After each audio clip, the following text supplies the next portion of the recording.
सोचिए, आपको अगर गवर्नमेंट आज बताती है कि आने वाले 1 साल में एक मेट्रॉइड गिरने वाला है जिसके कारण देश का काफी नुकसान होगा, काफी लोग मारे भी जाएंगे, तो आपका रेस्क्यू प्लान क्या होगा। ऐसी ही आज की सीरीज है गुड बाय अर्थ, जहाँ पे बताया जाता है कि कोरिया में आने वाले 1 साल में एक मेट्रॉइड गिरेगा। अब इस 1 साल में लोगों के साथ क्या क्या होता है, यही हम इस सीरीज में देखेंगे। ये कहानी 4 दोस्तों के इर्द गिर्द घूमती है। एक है मिस जिन, जो कि एक टीचर और अपने स्टूडेंट से काफी प्यार करती है। दूसरा है उनका फियोंसे युंग, जो एक काफी बड़ा साइंटिस्ट है। तीसरी है कैप्टन कैंग, जो आर्मी में है। और चौथा है सियोंग, जो चर्च में एक फादर है। अब मेट्रॉइड की न्यूज सुनते ही पूरे देश में बवाल मच जाता है। इंसानों का असली रूप सामने आता है और लोग चोरी डकैती करने लगते हैं। अब कहानी के लीड कैरेक्टर हम मिस जिन को देखते हैं, जो अपनी फियोंसे युन के साथ कॉल पर होती है। युन यूएस में है, एक लैब में काम कर रहा है, लेकिन इनके बातों के दरमियान ही उस लैब पे हमला हो जाता है और वहाँ पे युन के साथ बाकी कई सारे कोरियन जो वहाँ पे काम कर रहे थे उन्हें पकड़कर लेकर जाते हैं। इस बात से मिस जिन बहुत ही ज्यादा परेशान होती है। वो युन को बार बार कॉल करने की कोशिश करती है, लेकिन कॉल लगता ही नहीं है और ये उनकी आखिरी बात होती है। कुछ दिन बीत जाते हैं। आगे हम जिन को एक रैली में देखते हैं, जहाँ पे उनके स्कूल के कुछ बच्चे आए होते हैं, पर तभी वहाँ पे जेल से भागे हुए सारे गुंडे आकर बंदूक से लोगों पर हमला करने लगते हैं। इसमें से एक आदमी मिस जिन के सर पर हमला कर देता है और इसी में जिन भी घायल हो जाती है। इसके बाद ये सारे गुंडे उन स्कूल के बच्चों को किडनैप करके अपने साथ लेकर जाते हैं। दरअसल अब कोई गवर्नमेंट, कोई पुलिस ना होने के कारण यहाँ पर क्राइम बहुत ही ज्यादा बढ़ते जा रहे हैं। यहाँ पे मिस जिन बहुत ही ज्यादा कोशिश करती है उन बच्चों को बचाने की, लेकिन वो बचा नहीं पाती। घर आकर वो बहुत ही ज्यादा उदास होती है। ना तो उसके पार्टनर का कोई अता पता था और आज सारे स्कूल के बच्चे भी गायब हो गए थे। अब कुछ दिन के बाद उसे न्यूज से पता चलता है कि मिलिट्री ने इन सारे बच्चों को बचा लिया है। इसीलिए जिन अपने कुछ स्टूडेंट के साथ वो कंटेनर देखने के लिए जाती है, जहाँ पे उसे अपने काफी सारे स्टूडेंट की लाशें मिलती है, जिसे देखकर वो पूरी तरीके से टूट जाती है। लेकिन तभी वहाँ पे उसे अपनी स्टूडेंट हाउल दिखाई देती है, जिसकी हालत बहुत ही ज्यादा खराब होती है। वो एक सदमे में होती है क्योंकि उसे काफी ज्यादा टॉर्चर किया होता है उन गुंडों ने। मिस जिन को उसकी हालत देखकर बहुत ही ज्यादा बुरा लगता है। जिसके बाद सीन फिर कुछ दिन आगे शिफ्ट होता है, जहाँ पे अब एस्टेरॉयड को गिरने के लिए 200 दिन रह गए थे। शहर की हालत अभी भी बहुत ही ज्यादा खराब थी, लेकिन कोरियन आर्मी ने दंगों को काफी हद तक कम कर दिया होता है और इसीलिए गवर्नमेंट मार्शल लॉ को हटा देती है। दूसरी जगह हम एयरपोर्ट पे देखते हैं, जहाँ पे काफी सारे लोग इकट्ठा हो गए थे क्योंकि उन्हें देश से कैसे भी निकलना था। यहाँ पे हम हाउल और उसके परिवार को देखते हैं और वे लोग अमेरिका में शिफ्ट हो रहे थे। हाउल मिस जिन की ही स्टूडेंट होती है, इसीलिए मिस जिन अपने कुछ स्टूडेंट यानी कि जिनसो और सोमिन के साथ एयरपोर्ट आते हैं हाउल को गुड बाय करने के लिए। इसके बाद हाउल जाने से पहले मिस जिन को एक लेटर देती है। जिन ये लेटर अपने पास रख लेती है, जिसके बाद हाउल और उसका परिवार एयरपोर्ट के अंदर चले जाते हैं। लेकिन अंदर जाने के बाद उन्हें पता चलता है कि उनका वीजा ही इनवैलिड है और इसीलिए वो लोग अब अमेरिका नहीं जा पाते। वही रात हम जिनसो और सोमिन को देखते हैं, जो अपनी माँ के साथ गाड़ी से घर जा रहे होते हैं, पर तभी इन्हें हाउल के घर की लाइट्स चालू दिखाई देती है। वो देखते हैं कि हाउल अपने माता पिता से झगड़ा करके घर के बाहर चली आती है। सामने ही वो अपने दोस्त जिनसो और सोमिन को देखती है और गुस्से में उन्हीं के साथ चली जाती है रात में रहने के लिए। वही दूसरी तरफ मिस जिन हाउल का दिया हुआ वो लेटर पढ़ने लगती है, जिसमें हाउल ने उन्हें गुंडों के बारे में लिखा होता है, जो कि उसके बाजू वाले घर में ही रहने आए होते हैं। इन गुंडों में उनका लीडर भी होता है और ये वही गैंग थी जिन्होंने कुछ दिन पहले हाउल और काफी सारे बच्चों को किडनैप किया था। अब ये लेटर पढ़कर मिस जिन बहुत ही ज्यादा चौंक जाती है और उसे काफी गुस्सा आने लगता है। वो दिन उसे याद आते हैं जब उसने स्टूडेंट की लाशें देखी थी। इसीलिए वो फैसला करती है और पास ही के एक मिलिट्री कैंप में जाती है, जहाँ पे एक कैप्टन होती है, कैप्टन कैंग, जो मिस जिन की दोस्त होती है। अब वो कैप्टन को वो लेटर दिखाती है, लेकिन कैप्टन कैंग मिस जिन को कोई भी मदद करने से मना कर देती है, ये कहकर कि हम ऐसे बिना ऑर्डर के उन गुंडों को पकड़ने नहीं जा सकते, हमें कोई तो ठोस सबूत चाहिए होगा। इस बात से मिस जिन बहुत ही गुस्सा होती है और वो घर जाने निकलती है। लेकिन मिस जिन यहाँ पे हार नहीं मानती और अब वो खुद उन गुंडों को मारने का फैसला करती है, जिसके लिए अब वो चुपके से उन गुंडों के घर में घुस आती है। लेकिन वहाँ अंदर उसे गुंडों की लाशें मिलती है जिसे किसी ने ऑलरेडी मार दिया था, जो देखकर मिस जिन काफी डर जाती है और वहाँ से भाग जाती है। अब अगली सुबह मिस जिन रोज की तरह ही अपने स्कूल जाकर एक्सरसाइज करने लगती है, लेकिन तभी उसकी नजर अपनी साइकिल के पीछे वाले व्हील पर पड़ती है, जिस पर उन्होंने अपने स्टूडेंट की तस्वीरें लगा के रखी थी, जो कि अब वहाँ पे नहीं होती, जो देख मिस जिन और भी ज्यादा डर जाती है। सेकेंड एपिसोड के शुरुआत में मिस जिन को देखते हैं, जिन्हें उनकी एक स्टूडेंट जिसका नाम सोमिन है वो आकर बताती है कि जोंगसू नाम का जो गुंडा था उसे किसी ने मार दिया है। मिस जिन ये सुन के थोड़ी घबरा जाती है, लेकिन अपने स्टूडेंट के सामने वो कुछ जताती नहीं है। जिसके बाद हम ऑक्टो के नाम के एक आदमी को देखते हैं, जो रेडियो पर अलग अलग न्यूज बताया करता था। वो जोंगसू की मौत की खबर सबको दे रहा होता है, जहाँ पे वो बताता है कि जोंगसू ने खुद को बंदूक से गोली मार के जान ली है। अब ये खबर जब हाउल को लगती है तो वो बहुत ही ज्यादा खुश होती है, क्योंकि हाउल भी उन्हीं बच्चों में से थी जिसे अगवा कर लिया था। लेकिन मिस जिन काफी घबराई हुई रहती है, क्योंकि उन्हें डर होता है कि कहीं जोंगसू की मौत का आरोप अब उनके ऊपर ना आए। वही दूसरी तरफ हम कैप्टन कैंग को देखते हैं, जिन्हें जोंगसू के मौत के बारे में पता लग गया था और उन्हें लग रहा था कि ये सुसाइड नहीं बल्कि उसे किसी ने मारा है, और इसीलिए वो खुद अकेले ही इस केस की जांच करने के लिए वारदात पर आती है।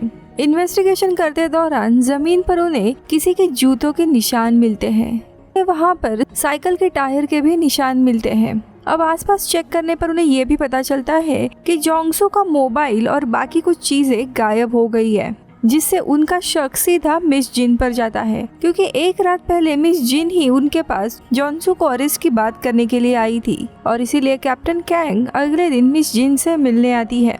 तो वो सीधा उससे पूछती है कि क्या तुमने उस गुंडे जोंगसू को मारा है। अब डरी हुई मिस जिन सिर्फ इतना ही कहती है कि मैंने उसे नहीं मारा है। अब ये सुनकर कैप्टन कैंग उसे कहती है कि देखो, भले ही तुमने नहीं मारा है, लेकिन शक की सुई तुम्हारे ऊपर ही जा रही है। अब उसके जैसे काफी सारे गुंडे हैं, उनसे तुम्हें बचकर रहना होगा। वही ऐसे हालात में ऐसे भी कोई ग्रुप और कल्ट बने होते हैं जिन्हें एस्ट्रॉइड की बात जरा भी सच नहीं लग रही है। उन्हें लग रहा होता है कि एस्ट्रॉइड गिरने के बाद भी पृथ्वी पर सभी पहले की तरह ही चलता रहेगा और उनकी जिंदगी नॉर्मल रहेगी। अब इन सारे स्टूडेंट का स्कूल ऐसे ही चल रहा था, तभी हाउल के पास कुछ लड़कियां आकर उसे उसके पिता जोंगसू का एक वीडियो दिखाती है, जिसमें वो एक लड़की के साथ होते हैं, जो देखकर हाउल को बहुत ही शर्मिंदगी होती है, और यही वजह होती है कि वो अपने पिता से बहुत ही नफरत करती है। अब हम कैप्टन कांग को देखते हैं, जो कि अपने एक सोल्जर साथी के साथ ट्रक में खाने का सामान कहीं पे लेकर जा रहे होते हैं, पर तभी रास्ते में उन्हें एक जगह पे कुछ लोग फंसे मिलते हैं जिनका बस खराब हो गया था, और इसीलिए इन लोगों की मदद करने के लिए कैप्टन कैंग इन सभी को अपने साथ ट्रक के पीछे बिठा देती है। लेकिन इनके जाते ही वहाँ पे और एक ट्रक आता है, जिसमें एक आदमी लिफ्ट लेकर कहीं जा रहा होता है, पर उस आदमी के पास कोई भी पासपोर्ट नहीं होता, और तभी हम देखते हैं कि ये आदमी और कोई नहीं बल्कि मिस जिन का गायब हुआ फियांसे युन होता है। अब उसे पूछताछ के लिए डेप्यूटी हेड के पास लेकर जाते हैं, क्योंकि अब युन अमेरिका से कोरिया बिना पासपोर्ट ही चला आया होता है, लेकिन उसे जांच करने के बाद कुछ भी गलत नहीं मिलता, इसीलिए ये लोग उसे जाने देते हैं। जिसके बाद हम देखते हैं मिस जिन के घर के बाहर एक गाड़ी खड़ी होती है और गुंडे उस पर नजर रखे होते हैं। दरअसल ये गुंडे वही मरे हुए जोंगसू के ही आदमी होते हैं। अब उसका ये एक साथी कॉल करके किसी से कहता है कि मैं जोंगसू के घर पे उसका सारा सामान लेने गया था, लेकिन मुझे उसका फोन और दूसरी चीजें नहीं मिली, और शायद ये सारी चीजें मिस जिन के पास ही होगी। वही मिस जिन अपने घर में होती है, और हम देखते हैं जो सामान उस गुंडे के घर से चोरी हुआ था, यानी उसका मोबाइल और बंदूक, वो मिस जिन के पास ही होती है। दरअसल अब मिस जिन उसके फोन में से बाकी गुंडों की भी जानकारी निकाल रही होती है, पर तभी उसका दरवाजा कोई ठकठकाता है, और दरवाजा खोलते ही वो देखती है कि यहाँ पर उसका फियांसे युन होता है, जिसे देखकर मिस जिन बहुत ही ज्यादा इमोशनल होकर रोने लगती है, क्योंकि कई महीने बीत गए थे, उसका कोई भी अता पता नहीं था, लेकिन अब फाइनली वो उससे मिल गया है, और ये एपिसोड यही खत्म होता है। गुड बाय अर्थ सीरीज के 3rd एपिसोड की शुरुआत में हम मिस जिन को देखते हैं। इनका फियांसे यून अब यूएस से वापस साउथ कोरिया आ गया था और एक रात वो देखती है कि उसके शरीर पर भारी चोटों के निशान हैं। यानी कि यूएस में जिन लोगों ने उसे किडनैप करके डिपोर्ट किया था उन्होंने उसे बहुत ही ज्यादा टॉर्चर किया था। अब अगले दिन मिस जिन यून के आने की खबर कैप्टन कैंग को देती है, जो सुनकर कैप्टन कैंग बहुत ही ज्यादा खुश होती है क्योंकि उनके सारे दोस्त सब रियूनाइट हो रहे थे। अब कहानी मुड़ती है वुंगशियोन नाम के शहर में, जहाँ पे कोरिया के प्राइम मिनिस्टर सारे स्टेट के मिनिस्टर और डेप्यूटी मेयर से एक कॉन्फ्रेंस ले रहे होते हैं। वो उन्हें ऑर्डर देते हैं कि सारे नागरिकों को ऐलान कर दो, केंद्र सरकार पूरी कोशिश कर रही है कि सारे नागरिकों को दूसरे देशों में सेटल करे, इसलिए कोई भी दंगे ना करे, सारी मुश्किलें जल्दी हल होने वाली है। लेकिन यहाँ पे मेट्रॉइड का समय नजदीक आ रहा था और ग्राउंड लेवल पे कोई भी मदद नहीं मिल रही थी। ऊपर से सारे गुंडों ने शहर में तहलका मचा रखा था, इसीलिए एक एक करके सारे डिप्टी मेयर्स उठकर प्राइम मिनिस्टर के ऊपर सवाल खड़े करने लगती है और यही ब्रॉडकास्ट न्यूज में भी दिखाया जाता है। या दूसरी तरफ हाउल के पिता को देखते हैं, जो एक बहुत ही बड़ा इवेंट मैनेज कर रहे थे, जहाँ पे काफी सारे लोग आए थे और उन्हें वो एक तरह का खास बंकर बेच रहे थे जो मेट्रॉइड में उनकी और उनके फैमिली की रक्षा कर सकता है। अब यहाँ पे बहुत ही भीड़ मचती है वो बंकर्स खरीदने के लिए, लेकिन तभी वहाँ पे कल्ट के मेंबर्स आकर इस इवेंट को खराब करने लगते हैं और तभी इनके बीच में आता है कल्ट का लीडर मिस्टर पार्क। यहाँ पता चलता है कि मिस्टर पार्क ये मिस जिन के स्टूडेंट जिनसियो के ही पिता है। अब मिस्टर पार्क सबसे कहने लगते हैं कि एस्ट्रॉइड से गिरने से कोई भी तबाही नहीं होगी, ये सब लोग हमें मिलकर उल्लू बना रहे हैं और इसीलिए अपने पैसे बंकर जैसी चीजों में मत लगाइए। अब ये सुन के हाउल के पिता काफी गुस्सा होते हैं और चिल्लाने लगते हैं और इसी में कल्ट मेंबर आके उन्हें मारने लगता है और यहाँ पे अफरा तफरी मचती है। अब थोड़े समय के बाद सब शांत होने पर हाउल के पिता घर आते हैं और उसे समझाते हैं तुम अब से जिनसियो से दूर रहना। उसके पिता एक कल्ट चलाते हैं जिनके कारण आज मेरा काफी नुकसान हुआ है, लेकिन हाउल अपने पिता से काफी नफरत करती थी, इसीलिए उनसे बात किए बिना वहाँ से चली जाती है। यहाँ हम सियोंग को देखते हैं जो अपने दोस्त यून से मिलने के लिए आता है। अब दोनों भी दोस्त काफी सालों के बाद मिलकर एक दूसरे को देख काफी खुश होते हैं। अब वो भी उससे पूछने लगता है कि तुम आखिरकार यूएस से कोरिया आए कैसे, लेकिन यून इन सारे सवालों को इग्नोर कर रहा होता है। खैर अब ये जाने के बाद उसके शरीर में बहुत ही ज्यादा पेन होने लगता है, इसीलिए वो वॉशरूम में आकर देखने लगता है और यहाँ पर हम देखते हैं कि उसके शरीर के अंदर एक ट्रैकर लगाया हुआ है और फ्लैशबैक में हमें बताया जाता है कि जिन भी लोगों ने इसे किडनैप किया था उसके शरीर में ट्रैकर डाला है। जिसके बाद हम मिस जिन को देखते हैं। रात में अपना काम खत्म करके वो वापस घर जा रही होती है पर उनकी साइकिल गायब होती है। तभी वो देखती है कि उनकी साइकिल किसी ने तोड़ दी होती है और उनके स्टूडेंट की तस्वीर भी लगाई होती है जिस पर लिखा होता है कि तुम्हारी जिंदगी अब बर्बाद होने वाली है। जो देख मिस जिन बहुत ही डर जाती है। अब ये देखकर वो समझ जाती है कि ये वही गुंडों की गैंग है जिसका लीडर मारा गया है। अब उनका सारा शक मिस जिन पर है। अब अगले दिन शाम को यून के वापस लौटने की खुशी में यहाँ पे आसपास के सभी लोग पार्टी कर रहे होते हैं और बातों ही बातों में यून बताता है कि वो वहाँ से कैसे भागा। दरअसल जिन लोगों ने उसे किडनैप किया था उन्हें यून झूठ कहता है कि उसके पास कोरिया में बहुत ही कीमती चीज है जो करोड़ों की कीमत में बिकेगी और वही चीज लाने के लिए उन लोगों ने उसे एक फौजी प्लेन में बिठा दिया था जहाँ से वो जापान आया और जापान से कोरिया, और उसके बहादुरी के लिए सभी लोग तालियां बजाते हैं। अब इनकी पार्टी के दरमियान ही मिस जिन को उनके स्टूडेंट सोमिन का एक मैसेज आता है जो उन्हें बुला रही होती है। अब मिस जिन किसी तरह बहाना मार के पार्टी से निकलती है और सोमिन के यहाँ पे पहुँच जाती है। तभी वो देखती है कि कुछ लोग सोमिन को बुरी तरीके से मार रहे होते हैं। ये लोग सोमिन से उसके पैसे चुराने के लिए आए थे, इसीलिए मिस जिन इन तीनों को भी अपना सारा सामान दे देती है। लेकिन उनमें से एक लड़की मिस जिन से कहती है तुम्हें अब नई साइकिल खरीद लेनी चाहिए और उसे भी हम तोड़ देंगे। अब ये सुन के मिस जिन को पता चल जाता है कि ये तीनों भी उन्हीं गुंडों से मिले हुए हैं जो अब मिस जिन के पीछे लगे हैं। अब इसके बाद मिस जिन सोमिन को उसके घर पे ड्रॉप कर देती है। अब अगले दिन हम कैप्टन कैंग को उन्हीं गुंडों के एरिया में देखते हैं।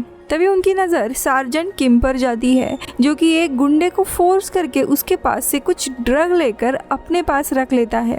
इसके बाद वो अपने पुराने सीनियर कमांडर चोई से मिलती है, जिन्होंने कैप्टन कैंग का एक इल्जाम अपने सर लिया था, जिसके कारण कमांडर चोई को मिलिट्री से निकाल दिया गया था। अब कमांडर चोई कैप्टन कैंग को बताते हैं कि इस पूरी जगह पर मास्टर सर्जेंट पार्क और उसके कुछ एक्स सोल्जर का कंट्रोल है, जो खुद गुंडों की गैंग से मिले हुए हैं, और ये एक बहुत ही बड़ा रैकेट है जिसके बारे में मैंने कई बार जॉइंट इन्वेस्टिगेशन यूनिट को रिपोर्ट दी है, लेकिन वे लोग मेरी रिपोर्ट को इग्नोर कर देते हैं। अब ये सुन के कैप्टन कैंग पूछती है कि क्या आपको लगता है कि जॉइंट इन्वेस्टिगेशन यूनिट के लोग भी इन गुंडों के साथ मिले हुए हैं? शायद इन्वेस्टिगेशन टीम को कोई और कंट्रोल कर रहा है, जिसके कहने पर ही ये लोग उन गुंडों को नहीं पकड़ रहे। अब कमांडर कैंग से पूछते हैं कि क्या सच में तुम इस पूरे रैकेट को खत्म करना चाहती हो? तो कैप्टन हाँ कहती है। वही दूसरी तरफ यून सामान लेने के लिए एक दुकान में आता है, जहाँ पे हाउल के पिता भी होते हैं। जब उन्हें पता चलता है कि युंग अमेरिका से कोरिया वापस आया है, तब वो युंग के पीछे पड़ जाते हैं और पूछते हैं कि मुझे भी बताओ कि तुम अमेरिका से यहाँ किस रास्ते से आए हो, क्योंकि मुझे भी वहाँ पे भाग जाना है। पर यून वहाँ से निकल आता है। दूसरी तरफ मिस जिन अपने काम पर जा रही होती है कि तभी वो देखती है कि उनके लिए किसी ने वहाँ पे नई साइकिल रखी हुई है, और तभी उनके फोन पर उस गुंडे का एक मैसेज भी आता है, जिसमें उसने मिस जिन को आज रात मिलने के लिए बुलाया है। अब ये पढ़कर मिस जिन बहुत ही डर जाती है और वो कैप्टन कैंग को कॉल करके उसे सब कुछ बता देती है। तो कैप्टन कैंग मिस जिन से कहती है कि मैं तुम्हारी मदद जरूर करूंगी, लेकिन पहले तुम्हें उस गुंडे से जाकर मिलना है, हम उसे भी पकड़ लेंगे। अब उसी रात मिस जिन उस गुंडे से मिलने के लिए अंडरग्राउंड सबवे में जाती है। वही कैप्टन कैंग भी छुपते हुए सबवे के अंदर आ जाती है।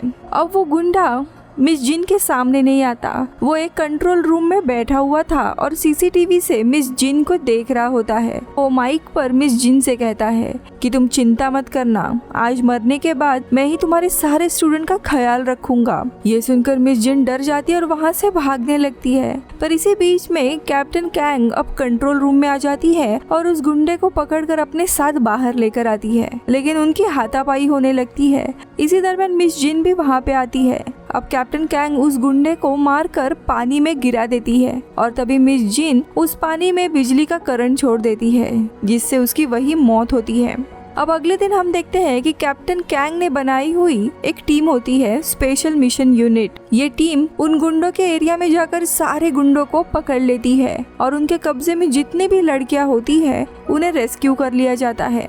लेकिन उनके जाने के बाद वहाँ पे जॉइंट इन्वेस्टिगेशन यूनिट के लोग आते हैं, जो कि उन गुंडों से मिले हुए हैं। ये सब कुछ देखकर उनका लीडर बहुत ही गुस्सा हो जाता है और अपने एक असिस्टेंट को इसके बारे में मिस्टर सॉन्ग नाम के एक आदमी को बताने के लिए कहता है। जिसके बाद कैप्टन कैंग मिस जिन को उनके घर छोड़ने आती है, पर जाने से पहले वो मिस जिन से कहती है जो होना था अब वो हो गया है, वो गुंडे तुम्हें और परेशान नहीं करेंगे, लेकिन तुम्हें यहाँ नहीं रहना चाहिए, तुम्हें यून के साथ एक सुरक्षित जगह चले जाना चाहिए।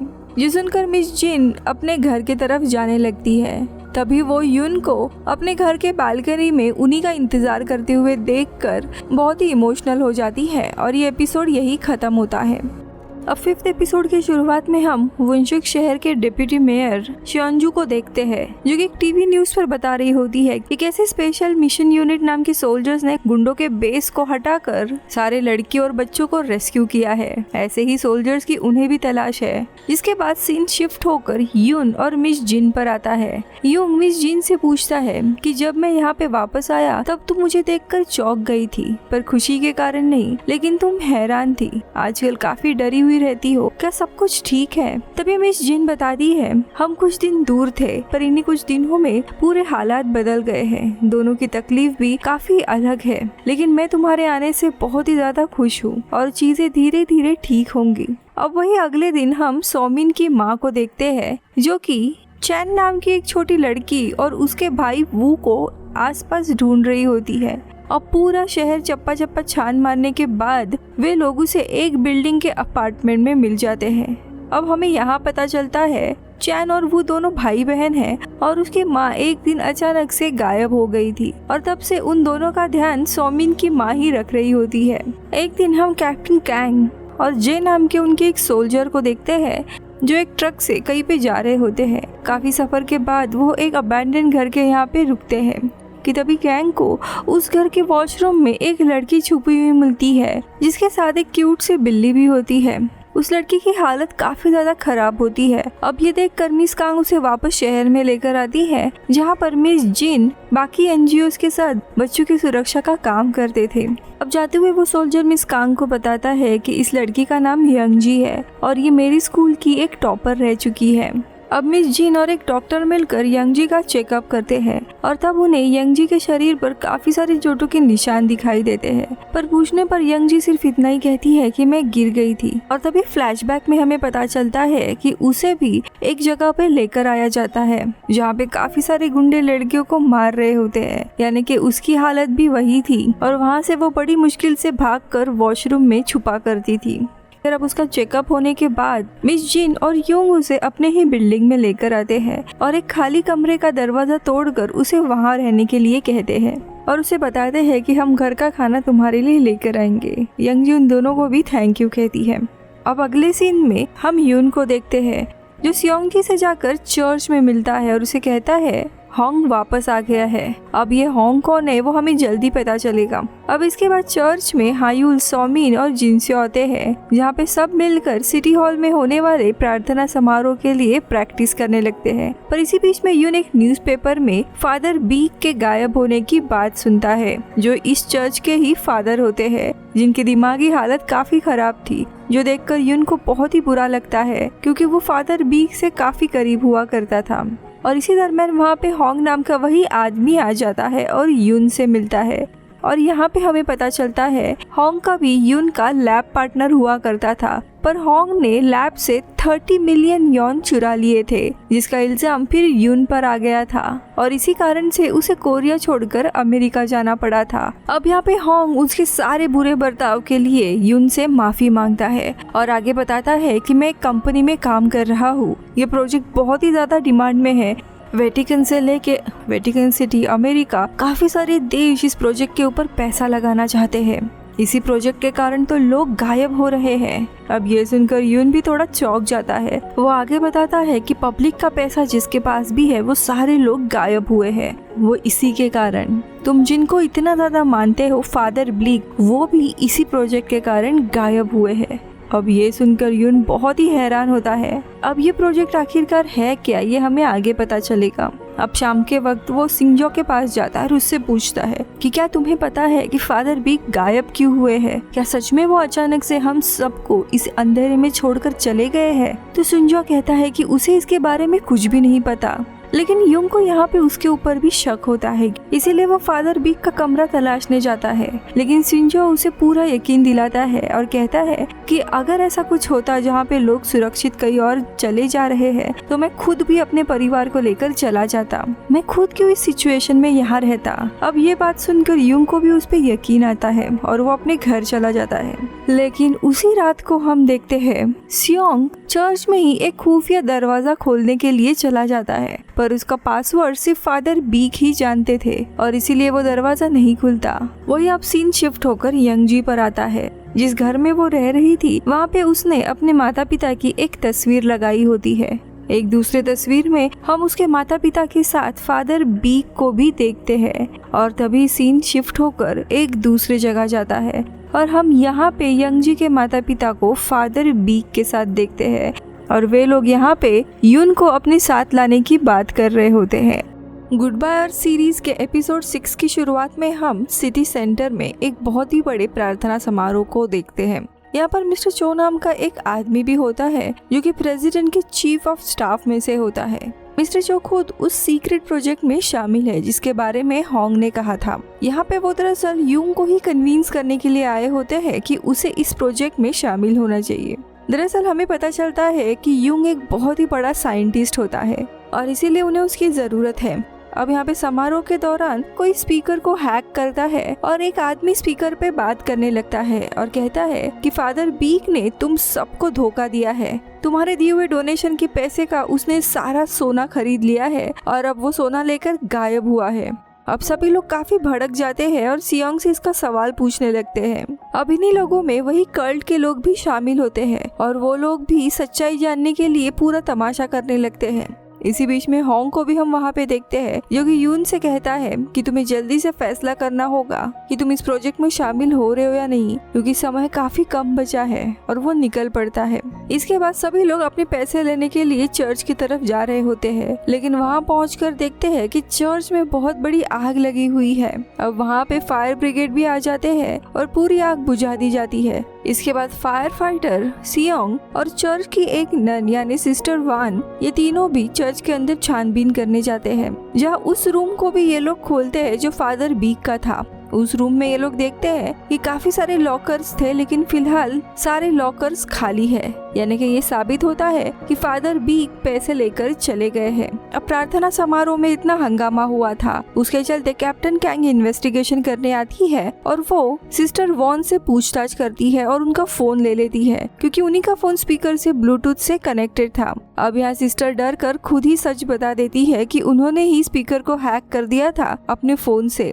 वो आगे बताती है कि मैं सबको उनके पैसे वापस लौटाना चाहती थी और इसीलिए मैंने ये सब कुछ किया। एटलीस्ट आग लगने के कारण ये तो पता चला कि चर्च के सारे लॉकर का पैसा गायब है। अब कुछ समय बीत जाता है, सभी लोग मिलकर फिर से चर्च को ठीक करने लग जाते हैं, लेकिन अब फादर ने ऐसा किया है ये जानने के बाद धीरे धीरे सबकी उम्मीद टूटने लगती है। सियोंग को सबसे ज्यादा शॉक लगा था कि फादर ऐसे निकले, और इसी के साथ ये एपिसोड खत्म होता है। अगले एपिसोड की शुरुआत में हम मिस रे नाम के एक औरत के साथ देखते हैं, जो उनकी एक पड़ोसी और मिस जिन के एक स्टूडेंट की माँ होती है। और मिस रे अचानक से उन गुंडों के बारे में बात करने लगती है और उनके बातों से मिस जिन समझ जाती है और उनसे कहती है कि उस गुंडे के लीडर को मैंने नहीं बल्कि आपने ही मारा था, है ना। और यहाँ हमें पता चलता है कि मिस रे का एक बेटा था मिनहो, जिसे उन गुंडों ने किडनैप करके मार डाला था और इसीलिए मिस रे ने ही उस गुंडे के लीडर को मार डाला था। खैर अब अगले दिन हम देखते हैं पूरी सड़क खाली होती है और मिस जिन जॉगिंग करके वापस घर आती है। युंग उन्हें ब्रेकफास्ट दे रहा था कि तभी युंग को एक मेल आता है, जहाँ पे उसे उसके कंपनी वाले यूएस वापस बुला रहे थे। ये देखकर मिस जिन थोड़ी शॉक हो जाती है, क्योंकि इसके बारे में युंग ने उसे कुछ भी नहीं बताया था। फिर युंग उन्हें सिटी सेंटर छोड़ने के लिए जाता है, जहाँ पे वापस पूरा शहर हम खाली और उजाड़ देखते हैं। यहाँ पे मिस जिन नाराज होती है, इसीलिए वो कहती है कि तुम्हें वापस यूएस चले जाना चाहिए मेरे बगैर, क्योंकि मुझे यूएस नहीं जाना है, और गुस्से से वो निकल जाती है।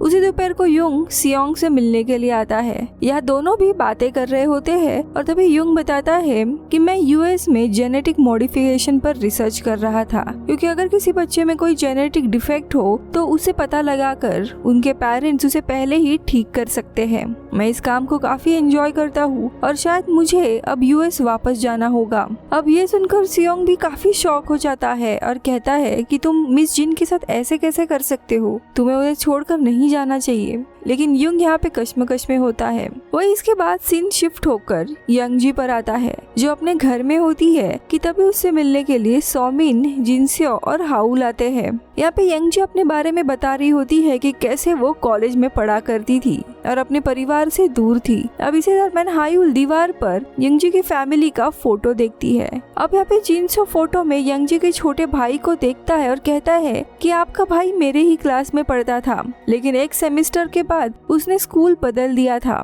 जाने से पहले उसने मुझे बताया था कि वो एक ट्रेनिंग सेंटर में शिफ्ट हो रहा है। और तभी हम यंगजी का एक फ्लैशबैक देखते हैं, जहाँ पे यंगजी और उसके भाई को हम उसी ट्रेनिंग सेंटर में देखते हैं। यहाँ पे काफी सारे लोग यूनिफॉर्म में बैठे हुए थे और उनके सामने सारे बच्चे परफॉर्मेंस दे रहे होते हैं।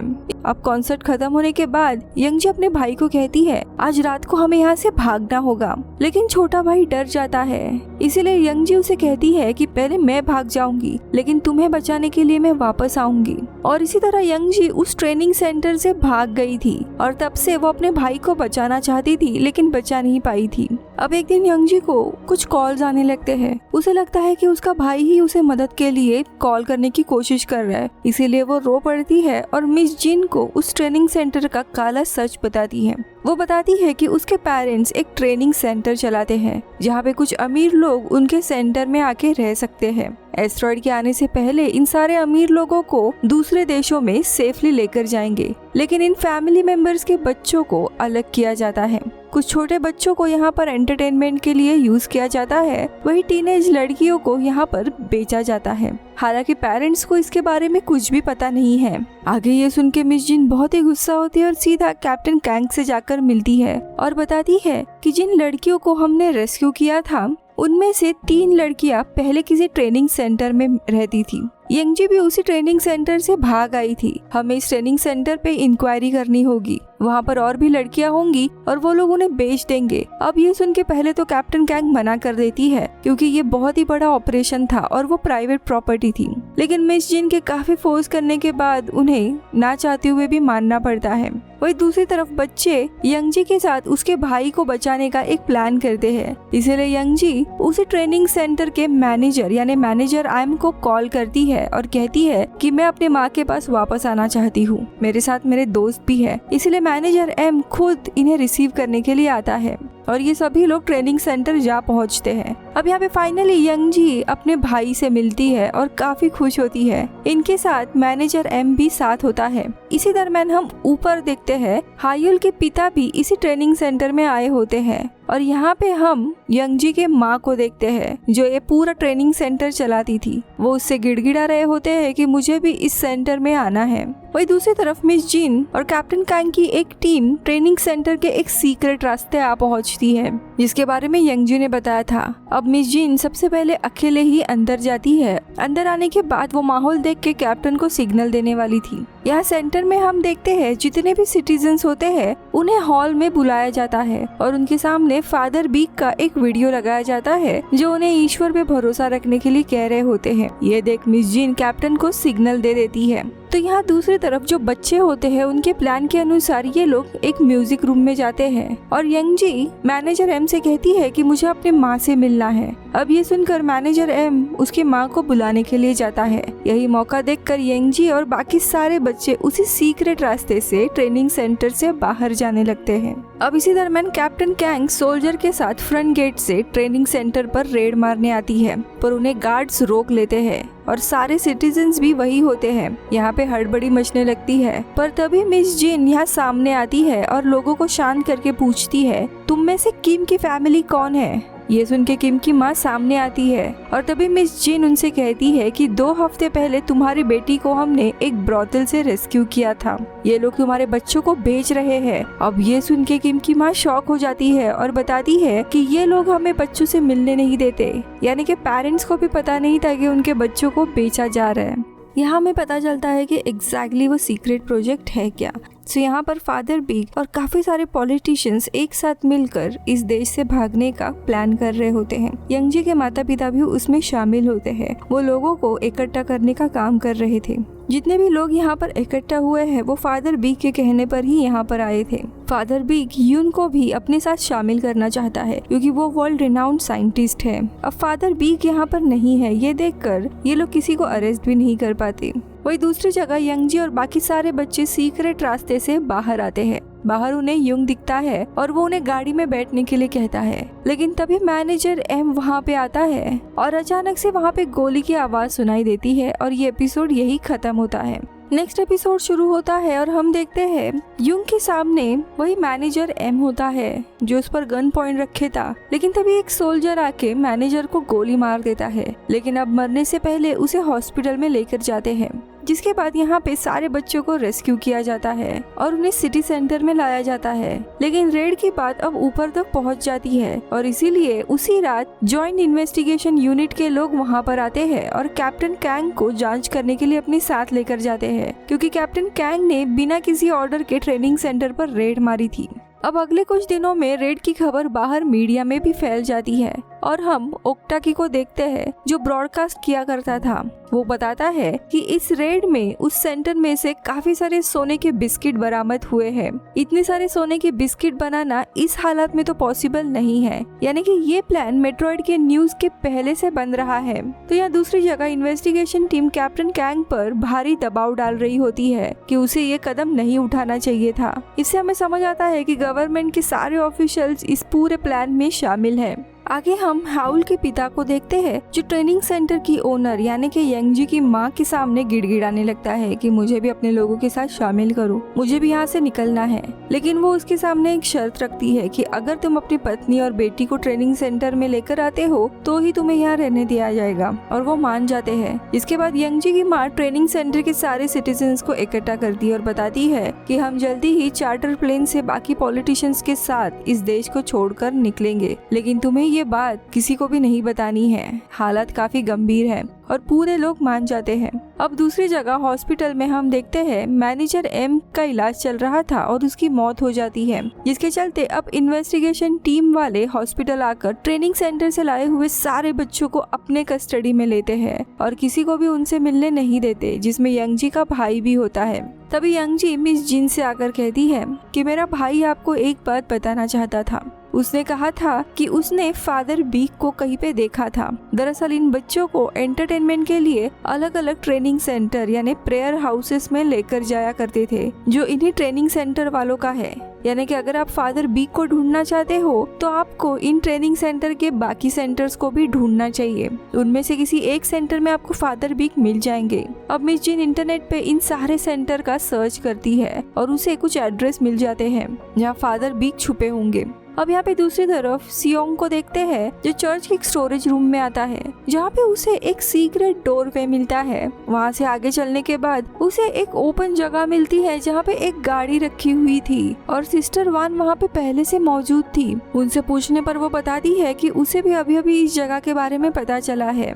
फिर सिस्टर सियोंग को एक डैश कैम फुटेज दिखाती है जहाँ पे फादर बीक एक बैग लेकर मैनेजर एम के साथ एक गाड़ी से कहीं पे चले जाते हैं। ये देखकर सियोंग बहुत ही ज्यादा परेशान और हैरान होता है कि फादर बीक को वो जो समझ रहा था वैसे वो बिल्कुल भी नहीं है। अब यहाँ पे अगले दिन हायुल के पिता उसे और उसके माँ को काफी फोर्स करने लगते हैं कि उस ट्रेनिंग सेंटर में ज्वाइन करने के लिए। अब इस बात से परेशान होकर हायुल अपने एक सोल्जर जो उसका दोस्त था उससे मिलती है और एक गन खरीदने की बात करती है। हालांकि उसे गन मिलती नहीं है। तो यहाँ दूसरी तरफ हम इन्वेस्टिगेशन यूनिट के ऑफिसर्स को देखते हैं, जो कि 2 अमेरिकन के साथ गोल्ड बार्स की डील कर रहे होते हैं। इससे पूरा समझ आता है कि इन्वेस्टिगेशन टीम भी इन ट्रेनिंग सेंटर वालों के साथ मिली हुई है और शायद उन्हीं के मदद से ये लोग चार्टर प्लेन से यूएस फ्लाई करने वाले हैं। या दूसरी तरफ सिस्टर फादर का वीडियो इन तीनों को दिखाकर कहती है कि हमें सीक्रेट पैसेज में एक गाड़ी और ये वीडियो मिला था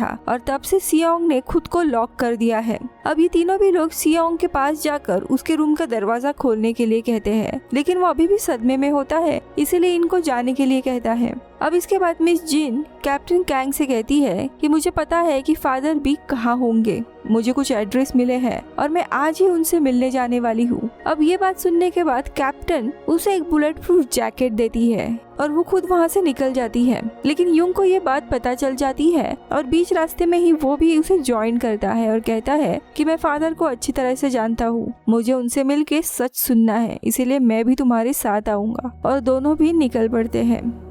एपिसोड 9 की शुरुआत में हम सिस्टर वैन को देखते हैं, जो ओक्टाकी से मिलने के लिए आती है। ये वही लड़का होता है जो ब्रॉडकास्ट किया करता है। यहाँ हमें समझ आता है कि ओक्टाकी दरअसल मिस्टर चो यानी के प्रेसिडेंट के चीफ ऑफ स्टाफ का ही बेटा है। उसे खुद भी पसंद नहीं था कि उसके फादर करप्टेड इंसान है। अब यहाँ पे सिस्टर फादर बीक का वही वीडियो उसे दिखाती है। तब वो बताता है कि जो आदमी इनके साथ है वो हमारा ही ड्राइवर है। इसके बाद सिस्टर उसे एक एड्रेस देती है जहाँ पे फादर बीक छुपे हुए थे। वो कंफर्म करता है कि ये उन्हीं के अड्डे में से एक है, जिसके बाद सिस्टर कैप्टन क्वान को वो एड्रेस भेजकर कंफर्म करती है। तो यहाँ पर हम मिस जिन और युंग को देखते हैं, जो काफी ड्राइव के बाद फादर बीक के यहाँ पे पहुँचते हैं, जहाँ पर कड़ी निगरानी होती है। अब उन्हें अंदर आने की परमिशन दी जाती है। अब यहाँ पे फादर बीक एक बंगलो में रह रहे होते हैं और दोनों भी जैसे ही आते हैं तो फादर उन्हें काफी अच्छे से वेलकम करते हैं और ऐसा बर्ताव करते हैं कि मानो कुछ हुआ ही नहीं है। लेकिन युंग उन्हें रोकते हुए कहता है कि आपके साथ क्या हुआ मुझे पता नहीं, लेकिन आपको अब सबके सामने आना पड़ेगा और अभी तक जो भी कुछ हुआ है आपके साथ वो लोगों को बताना होगा और उनके पैसे भी लौटाने होंगे। लेकिन फादर मना करता है फिर फादर कहते हैं कि जो भी जरूरतमंद लोग हैं उन्हें हम लोग बचाने वाले हैं। लेकिन तभी हम साइंस के वोग मैगजीन में युंग का फोटो देखते हैं as a scientist of the year, जो देख हम समझ पाते हैं कि फादर भी युंग को अपने साथ यूएस लेकर जाना चाहते हैं। फिर वो बताते हैं कि जिस दिन हम लोग यहाँ से जाएंगे उस दिन 1 घंटे पहले मैं तुम्हें पिकअप करने के लिए आऊंगा। तुम्हें हमारे साथ आना है या नहीं ये तुम्हारा फैसला है। जिसके बाद ये लोग वहाँ से निकल जाते हैं। अब अगले दिन ये सारा किस्सा वो लोग अपने दोस्त योंज और सिस्टर को बताते हैं कि अब फादर बिग एक्चुअली में यहाँ से भाग गए हैं लोगों के पैसे लेकर। वही दूसरी तरफ हम कैप्टन कॉन्ग को देखते हैं जो कि एक यूएस एयरबेस को आकर चेक करती है, जहाँ पे उन्हें पता चलता है कि अमेरिकन गवर्नमेंट जल्दी ही बचे हुए लोगों को और पॉलिटिशियंस को कोरिया से निकालने वाली है। वही दूसरी तरफ हम हाउल को देखते हैं जो अपने दोस्त के पास आई होती है और उसके कहने पर उसने उसे बंदूक दी होती है। अब यहाँ पे हाउल घर पे आती है जहाँ पे उसके पिता उसे बार बार फोर्स कर रहे थे कि हमें उसी ट्रेनिंग सेंटर में जाना चाहिए जो हमें यूएस लेकर जाएगा। लेकिन हाउल इन बात से परेशान हो गई होती है, इसीलिए सीधा बंदूक निकालती है और अपने पिता की तरफ कर देती है। ये देखकर उसके पिता और उसकी माँ बहुत ही ज्यादा हैरान होते हैं और उसे रोकने जाते हैं। लेकिन तभी हाउल ये बंदूक सीधा अपने सर पे रख देती है और गोली चलाती है, पर असल में उसके दोस्त ने खाली बंदूक दी रहती है जिसमें गोली नहीं होती और वो बच जाती है। लेकिन हाउल इस सदमे से बहुत ही ज्यादा डर जाती है कि वो खुद को मारना चाहती है, इसीलिए वो रोते हुए बाहर आती है और सीधा मिस जिन से जाकर मिलती है और उन्हें अपने पिता के बारे में सारा सच बता देती है। अपने स्टूडेंट्स की ये हालत देखकर मिस जिन पर भी बहुत बुरी तरह से बीतती है। अब मिस जिन उसे समझाती है कि तुम्हारे लिए सबसे जरूरी इंसान तुम खुद हो, तुम अपनी जान नहीं ले सकती, तुम्हें अब अपने माता पिता के बारे में सोचना नहीं चाहिए। मुझे तुम्हारी सौमिन और जिनसियों की काफी फिक्र है। अब ये सुनकर हाउल बहुत ही ज्यादा रोने लगती है और मिस जिन उसे समझाती है। अगले सीन में हम ट्रेनिंग सेंटर में यंगजी की माँ को देखते हैं जो कि सभी लोगों को बताती है कि हमने अपने बच्चों को हॉस्पिटल से वापस लिया है और जल्दी ही हम लोग एक चार्टर प्लेन से यहाँ से निकलने वाले हैं। जिसके बाद वो यंगजी और अपने बेटे को कॉल करने की कोशिश करती है ताकि उन्हें भी यहाँ बुला सके, लेकिन यंगजी आने के लिए तैयार नहीं होती। वो यंगजी का जो भाई होता है उसकी हालत अचानक से खराब हो जाती है। डॉक्टर उसे चेकअप करती है और बताती है तुम्हारे भाई का अपेंडिक्स का ऑपरेशन करना होगा और वो लोग ऑपरेशन की तैयारी करने लगते हैं। वही दूसरी जगह हम मिस जिन को देखते हैं जो कैप्टन कैंग को कॉल करती है और बताती है कि फादर भी जाने से 1 घंटे पहले युंग को लेने के लिए आएंगे। जो सुनकर कैप्टन कैंग अब पूरे शहर का मैप निकालती है और वो मैप चेक करने लगते हैं और उन्हें समझ आता है कि फादर बीक के घर से 1 घंटे की दूरी पर एक इमरजेंसी रनवे है जिसका इस्तेमाल सिर्फ मिलिट्री और प्राइवेट प्लेन्स करते हैं और वहीं से शायद वो निकलने वाले हैं। अब उसी दिन शाम को युंग मिस जिन से बात करने लगता है। वो मिस जिन से कहता है कि देखो मुझे तुम्हारी जरूरत है, मैं तुम्हें छोड़कर वापस यूएस नहीं जाना चाहता। तभी मिस जिन कहती है कि जिन गुंडों ने मेरे स्टूडेंट को परेशान किया था उनमें से एक को मैंने मार दिया है, पर मैं नहीं चाहती कि ऐसे लोग वापस आकर मेरे स्टूडेंट्स को परेशान करें। इसलिए मैं चाहती हूँ कि तुम मेरी जगह पर सौमिन, हायुल और जिनसियों को अपने साथ यूएस लेकर जाओ ताकि उन्हें एक अच्छी जिंदगी मिल सके। अब ये सुन युंग का मन पूरा टूट जाता है। वो मिस जिन को समझाने लगता है कि तुम भी मेरे साथ चलो। काफी ज्यादा रोने लगता है और इसी के साथ ये एपिसोड खत्म होता है। अब 10th एपिसोड की शुरुआत में हम देखते हैं जॉइंट इन्वेस्टिगेशन टीम यानी एक स्पेशल फोर्स पुलिस आती है और मिस जिन को आकर अरेस्ट कर लेती है। वो मेन गुंडा जो बाजुके के कमरे में मरा पड़ा था उसे और उसके पार्टनर ली को मारने के आरोप में। ली वही बंदा होता है जिसे मिस जिन और कैप्टन कैंग ने सबवे में मारा था। अब मिस जिन को पकड़कर दूसरे लोकेशन पे लाया जाता है। वही युंग इस बात से बहुत ही परेशान होता है और वो अपने दोस्तों सियोंग और सिस्टर को बताने लगता है कि कोई तो मदद करे। इसी दरम्यान उसे कैप्टन कैंग का कॉल आता है जो उसे बताती है कि क्या तुम्हें पता है फादर बीक, मिस्टर चो और बाकी सारे पॉलिटिशियन यूएस के लिए आज ही निकलने वाले हैं और शायद वो नहीं चाहते कि मिस जिन उनके साथ आए। जो सुनकर युंग समझ जाता है कि मिस जिन को पकड़वाने में जरूर फादर बीक का ही हाथ होगा, इसीलिए वो फादर बीक से मिलने के लिए उनके घर चला जाता है और फादर बीक से मिन्नतें करता है कि मैं आपके साथ चलने के लिए तैयार हूँ, लेकिन मैं मिस जिन के बिना नहीं जाने वाला, इसलिए आपको उसे छोड़ना ही पड़ेगा। अब ये सुनकर फादर बीक अपने एक बॉडीगार्ड सॉन्ग को बुलाते हैं और उसे कहते हैं मिस जिन को छोड़ दो। जिसके बाद सॉन्ग उस स्पेशल पुलिस को कॉल करके मिस जिन को छोड़ने के लिए कहता है। अब कैप्टन कैंग उन्हें पिकअप कर लेती है। यहाँ दूसरी तरफ यंगजी की माँ जो होती है वो उसे बार बार कॉल किए जा रही थी ताकि आज ही के दिन वो अपने दोनों बच्चों को पिकअप करे और वे लोग यूएस के लिए रवाना हो। लेकिन यंगजी काफी परेशान होती है क्योंकि उसके भाई का ऑपरेशन होने वाला था। वही दूसरी जगह पे हम फादर बीक को देखते हैं जो युंग और मिस जिन को लेने के लिए अब चर्च आता है। अब चर्च के अंदर आने के बाद वो देखते हैं वहाँ पर सिस्टर और सियोंग ऑलरेडी मौजूद होते हैं।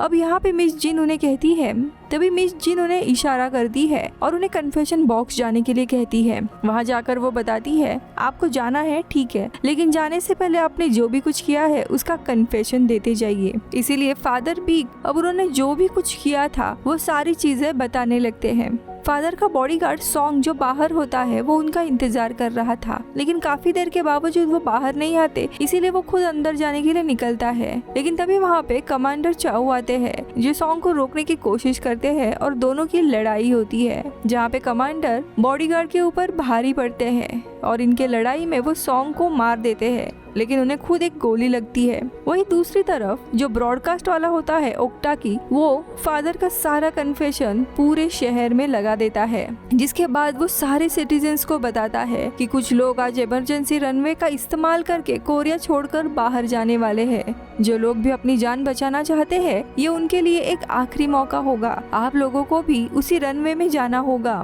जो सुनकर हम देखते हैं पूरे शहर में हड़बड़ मच जाती है। सभी लोग अपनी गाड़ियां बसेस में बैठकर उसी रनवे की ओर निकल पड़ते हैं। यहाँ रनवे में काफी सारे लोग आने लगते हैं। वहाँ पे बहुत ही अफरा तफरी मच जाती है, लोग दंगे करने लगते हैं। तभी वहाँ पे वो स्पेशल पुलिस आ जाती है और उन्हें रोकने की कोशिश करने लगते हैं। लेकिन तभी वहाँ पे एक कोरिया का दूसरा प्लेन आता है। पुलिस लोगों को रोकने के लिए आसमान में एक गोली चलाती है। वो गोली जाकर एक ड्रोन को लगती है। वो ड्रोन आउट ऑफ कंट्रोल होता है और उसी प्लेन से टकराता है। अब ये देख पायलट उस प्लेन को दूसरे डायरेक्शन में मोड़ देता है और वहाँ से चले जाता है।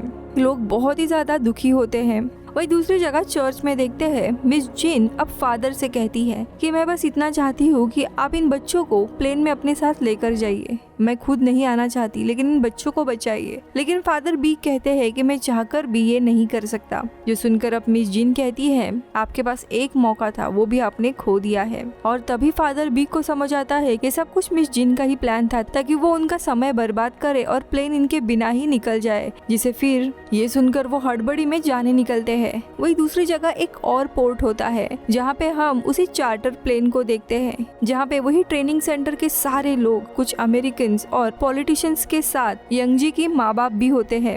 अब यहाँ पे यंगजी की माँ बार बार हॉस्पिटल में कॉल कर रही थी ताकि वो अपनी बेटी और बेटे को साथ लेकर चले, लेकिन यंगजी अपने माँ से बात नहीं करना चाहती थी। लेकिन अमेरिकन अब इस प्लेन को कैसे भी जल्द से जल्द शुरू करना चाहते हैं।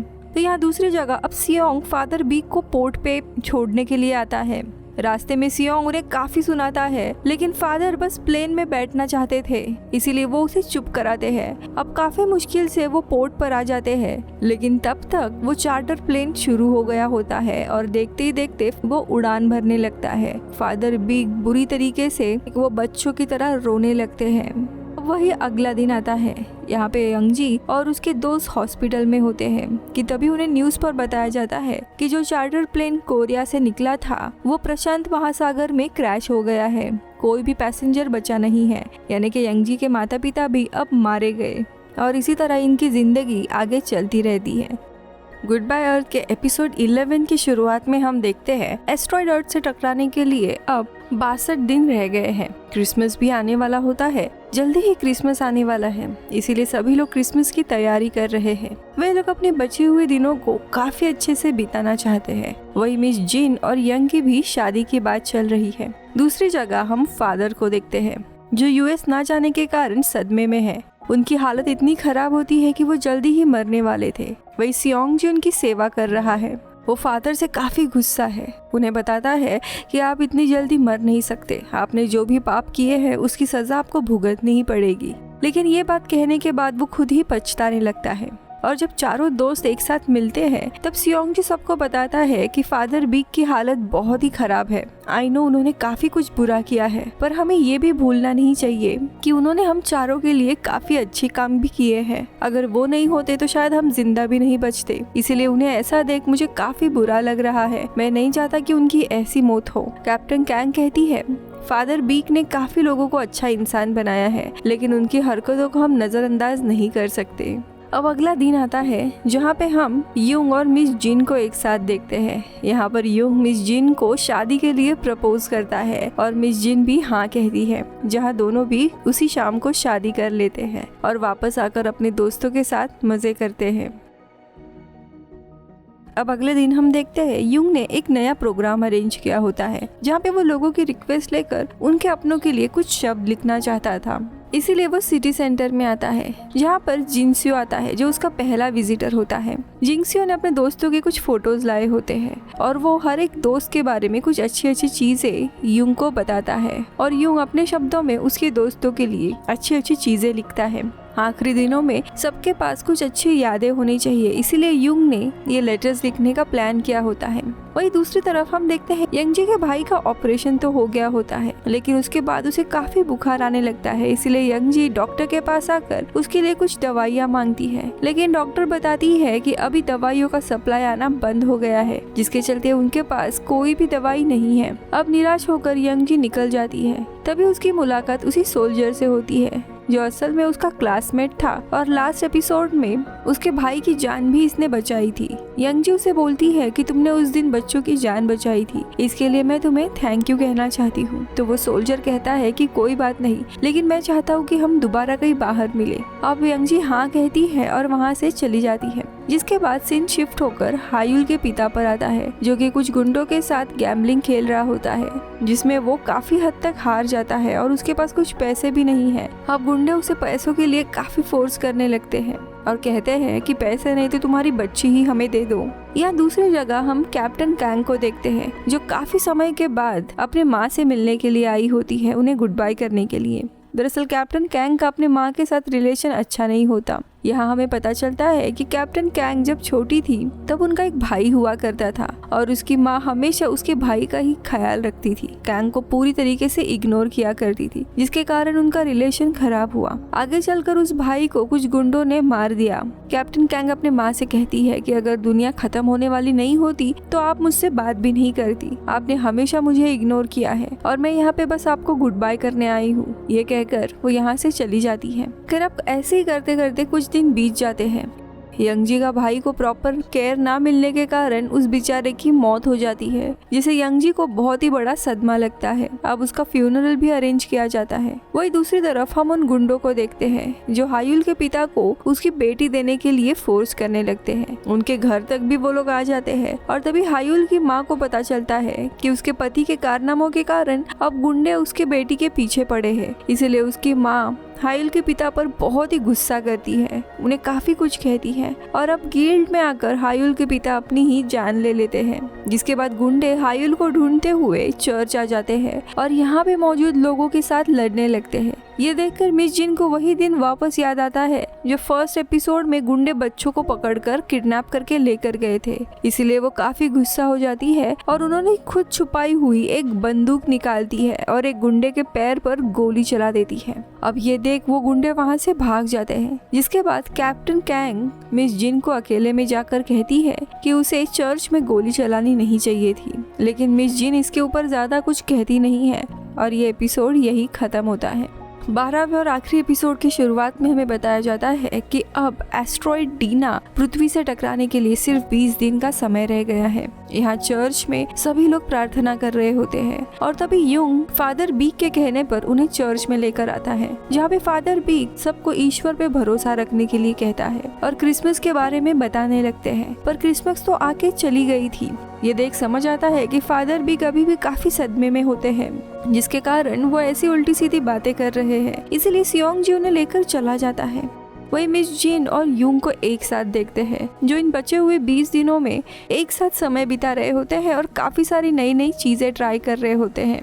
वही दूसरी तरफ हम कैप्टन कैंग को देखते हैं जो एक जगह जाती है जहाँ पे उन्होंने काफी सारी गोलियां रखी होती है। फिर कुछ गोलियां वो उठा लेती है। फिर वो अपने जूनियर ऑफिसर के पास आती है और कहती है, मैंने अब आर्मी से डिस्चार्ज कर लिया है, अब मेरी जगह तुम कमांडर हो, तुम्हारे यूनिट के लिए मैंने काफी सारा सप्लाई भी रख दिया है, और वहाँ से निकल जाती है। फिर कैप्टन कैंग मिस जिन से आकर मिलती है और उनसे कहती है, मैंने हमेशा अपनी जिंदगी दूसरों के लिए जी है और मैंने हमेशा तुम्हें किसी बच्चे की तरह ट्रीट किया है, पर मैंने अब आर्मी को छोड़ दिया है और मैं अपनी बची हुई जिंदगी खुद अपने तरीके से जीना चाहती हूँ। ये कहकर कैप्टन कैंग मिस जिन को गले लगाती है, पर जाने से पहले कैप्टन कैंग एक बार यूंग से मिलती है और उसे कुछ गोलियां देती है और कहती है कि अब तुम्हें मिस जिन का ख्याल रखना है, जिसके बाद वहाँ से निकल जाती है। पर तभी वहाँ पर उन्हें अपनी माँ मिलती है। अपने माँ से वो कहती है कि मैंने आर्मी अब छोड़ दी है और मैं यहाँ से जा रही हूँ। जो सुनकर उसकी माँ कैप्टन कैंग को गले लगाती है और कैप्टन कैंग भी अपने गुस्से को बुलाकर माँ को फाइनली गले लगाती है और अपने एक नए सफर के लिए निकल पड़ती है। आगे हम मिस जिन को देखते हैं जो उसी सी पोर्ट वाली जगह पर आती है जहाँ पर वो वापस कुछ गुंडों को देखती है। इनमें सार्जेंट किम भी होता है जिसे वो गुंडे आखिरी बची हुई शिप में से कोरिया से निकलने का ऑफर देते हैं। इसके बदले में सार्जेंट किम को उन गुंडों को 3 बच्चे लाकर देने होंगे। ये देखकर मिस जिन को काफी गुस्सा आता है, लेकिन उस वक्त के लिए वो चुपचाप वहाँ से निकल आती है। अब मेट्रॉइड को गिरने के लिए 10 दिन बचे होते हैं, लेकिन मिस जिन को अब बच्चों की वापस फिक्र होने लगती है क्योंकि बचे कुछ ही दिन में एटलीस्ट ये बच्चे अच्छे से रहने चाहिए, अदरवाइज इनके साथ बहुत ही बुरा हो सकता है। इसीलिए वो अब उस ब्रॉडकास्ट वाले लड़के के पास आती है जो प्रेसिडेंट ऑफ चीफ का बेटा था और उससे गन लेती है, लेकिन वो लड़का उसे वार्न करता है कि तुम जिनके साथ पंगा ले रही हो वो काफी ऊपर तक गए हुए हैं, तुम अकेले उन्हें हैंडल नहीं कर सकती। लेकिन मिस जिन नहीं सुनती। उनका बदला हुआ ये रूप युंग भी नोटिस करता है और उसे भी चिंता होने लगती है। अब एक दिन मिस जिन अपने स्टूडेंट्स को मिलने जाती है जो नी गुंडों के कारण काफी परेशान थे क्योंकि सार्जेंट किम उन्हें वापस सताने लगे थे।